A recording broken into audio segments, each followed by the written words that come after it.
That's right, it finally happened. After exactly 7 months of grinding the same category, Jak and Daxter 100%, I finally got a run that proves my skill. It shows, I feel, that I've gone from a mid player to a top player, and I'm really excited for the future of this game because I have a lot of plans and the community is growing even more, and I'm very excited. The amount of time save left in this run is so small that it's just going to be a slow slope from PBs from now on. You might have remembered that I got the sub 140 a while ago, and that was huge. And you might have also remembered that I got the sub 150 a while ago, and that was also huge. And if you go even further, when I got the sub 2 hours, that was also huge. So I've saved a ton of time now, and there's only a couple minutes till I beat world record, so this is like a huge step. I remember looking at the board and seeing so many really awesome people who had really awesome times, and I thought I'd never beat them, you know, there's no way I would get that time and play that fast. I only know how to go this fast, and I feel like I'm going as fast as I can. But then I just keep saving time out of nowhere, it seems, and I just keep getting higher and higher, and the improvement is getting so clean and it feels amazing. Now I know what you might be thinking. How good is this run? And why are you so happy about it? Let me explain. Doing the tutorial island fast is actually quite hard. I'm cutting out over an hour of complicated and precise movement, but imagine every minute of the 1.5 hours I've messed up dozens of times and had to restart. Here's a trick coming up that will kill a big percentage of my runs in the future. I'm pausing at a specific time frame where the audio loops over itself and plays the nearest sound, which can be used to skip the cutscene later on while collecting things while the cutscene audio is still playing.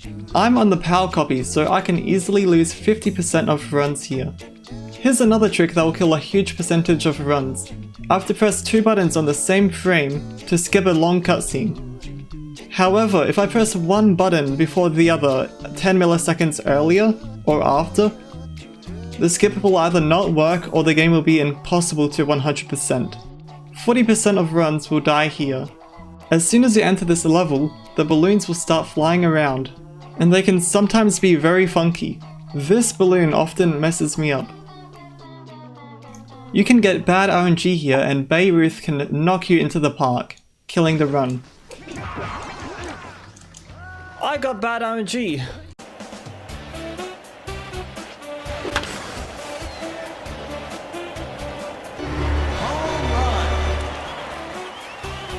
I got very lucky in this run and didn't have to shoot one box, but it can be difficult to hit all the boxes first try.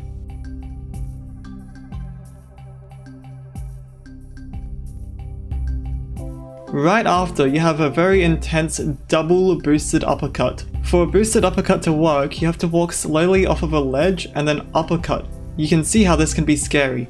I'm going as fast as I can to keep the blue eco all the way to the end, collecting as much stuff as I can. I cannot tell you how much time I've lost in this area alone.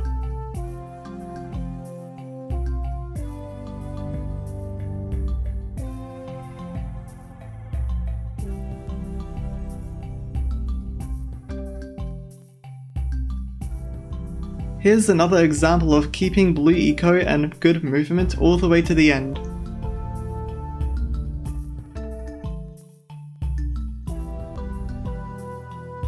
Hitting the egg and falling off the ledge at the same time while the cutscene is playing is quite challenging. It also keeps blue eco for later on, saving quite a lot of time overall. Here I have to press 2 buttons on the exact same frame, and then hit the button, and then save and load out, and then hit the 2 buttons on the exact same frame again to leave the area.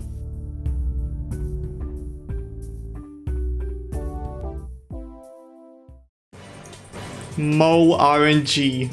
Most of the runs will die here, These red running carpets will run around mindlessly, and sometimes they just move in a way where it makes it incredibly hard to do what you want to do. So this is a speedrunner's nightmare.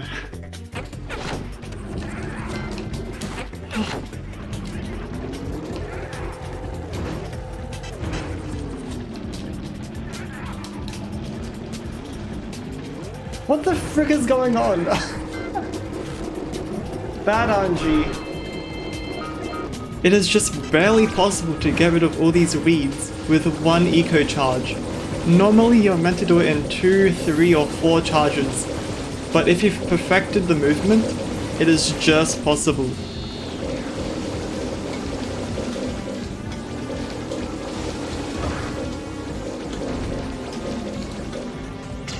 How did I get that one cycle? Oh my god.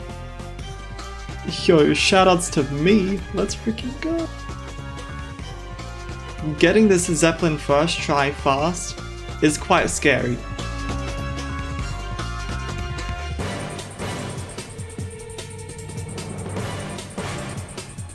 Come on, this is it.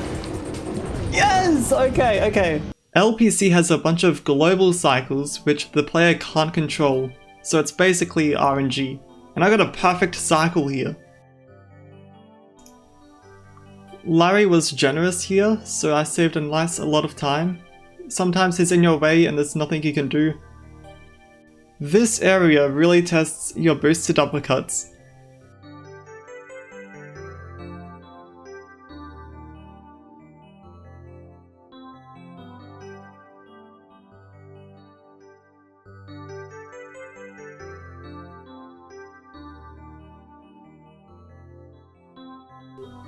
I got a really good and uncommon cycle here.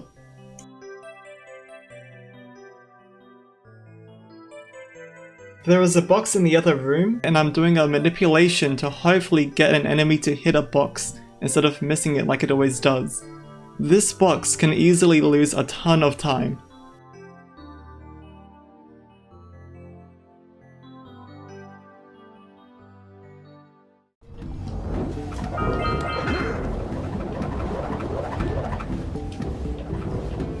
I love this box. I love this game!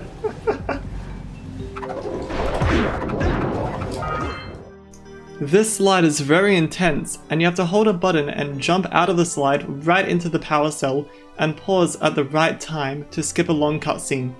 Don't forget, everything I'm saying plus more has lost multiple runs.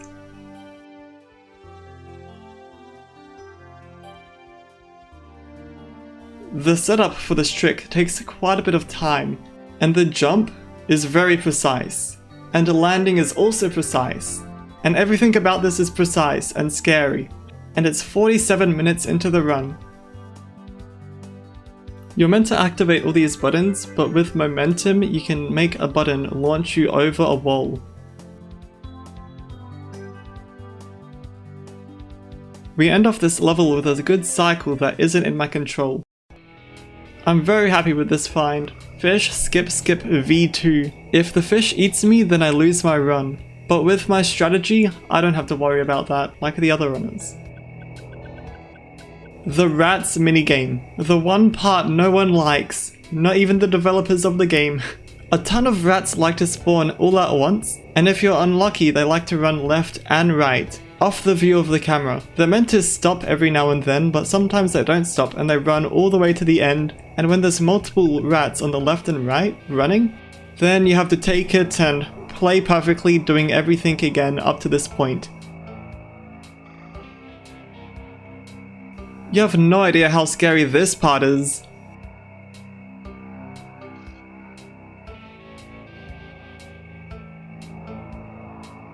You're meant to collect a lot of stuff to remove this boulder, but if you do a perfect uppercut and land on a sloped edge, you can skip this rock altogether. Or you could be a little bit off and slide off back into the water.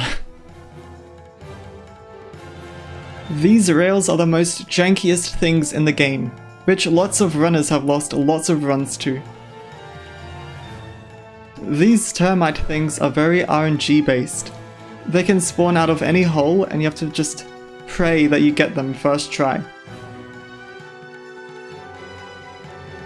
These platforms are on a cycle, and different cycles can mess you around in different ways.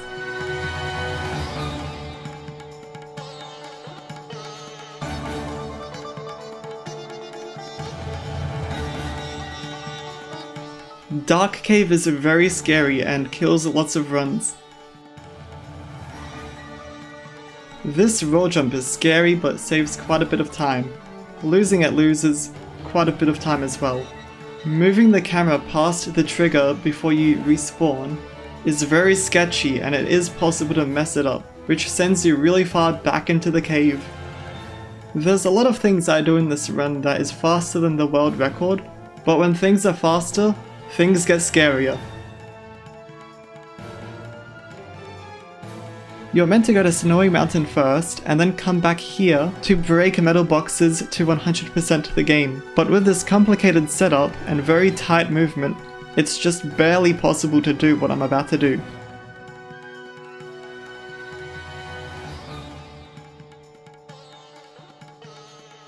You can see how messing this up will lose the run. This near frame perfect spin under an invisible wall is very hard.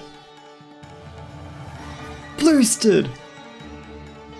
You can glitch the flat out of his intended area, and from here on out, the game is complete chaos. Moving the camera in a way to deload the power cell cutscene and collect the power cell is a scary thing to go for.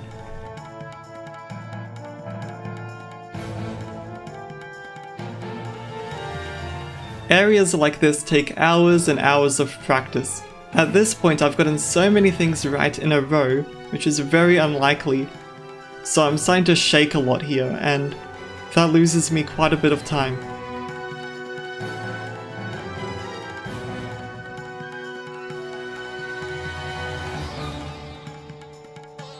That jump is not easy, and I'm shaking like a popsicle from here to the end, which took me years to handle. I'm doing a lot of very tricky jumps, and messing any single one of these will cause me to die and respawn without the flut, which loses the run. Gondola skip. The terrifying leap of faith that could kill your run.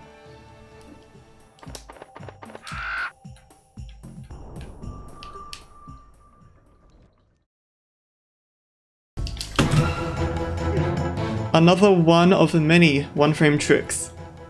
This is not easy when you're shaking and you can't even hold the controller.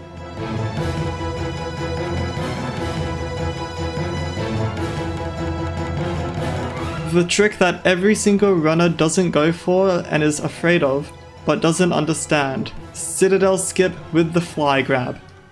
This warps you to the top of the level where the final boss is. I hold the HUD button and pause just before the power cell hits the ground. If I was a few frames too late, or too early, the cutscene would play, and I would lose the run.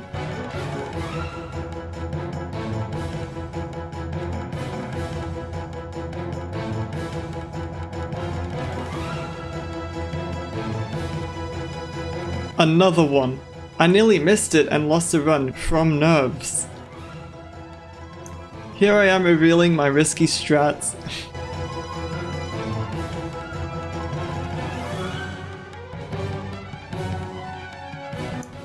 I get it a third time. I get the worst cycle, but I save it, which I rarely see from runners.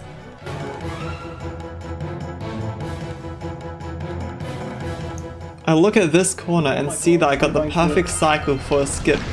If I wasn't nervous before, I sure am now.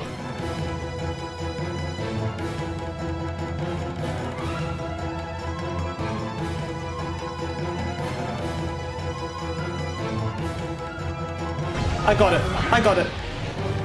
I'm the only runner who does tap boosting instead of slow walk boosting, which I think is a new meta. It also means that I can do boosteds with blue eco, which is something every other runner avoids. This is it, the last section. I am praying that I don't get 3 points of damage.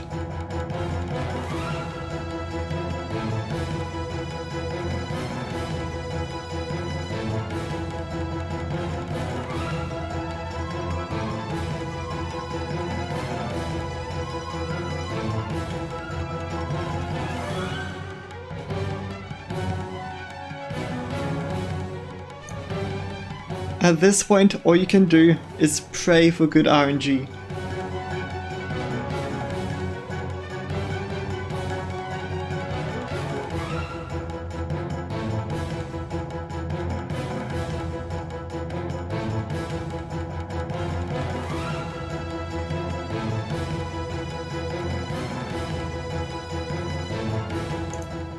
Adding the 2 bad RNG cycles, I've lost 20 seconds.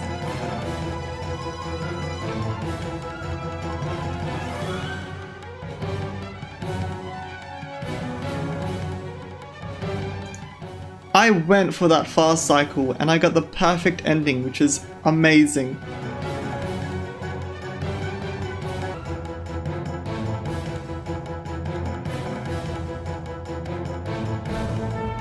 I do not believe it. I do not believe it right now.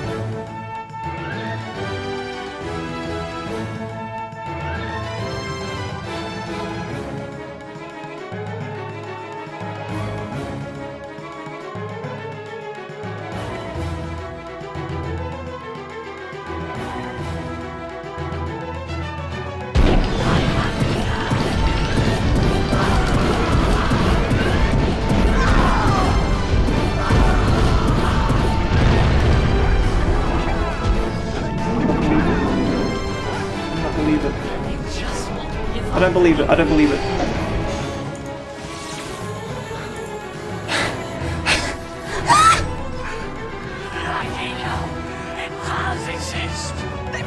I am like shaking so much. Punch to the eco. Punch to the eco. I finally proved myself. Okay, fine. We'll save the world, but do it quickly before I change my mind.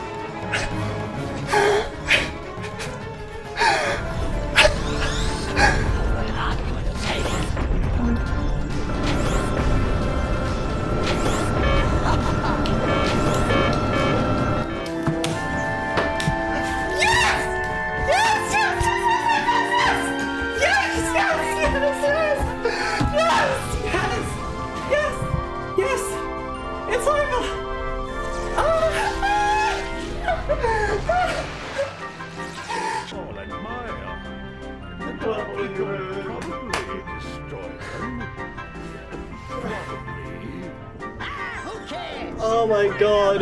We can take him again, right, Jack?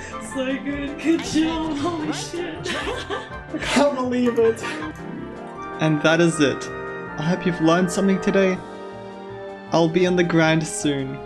Thank you for watching.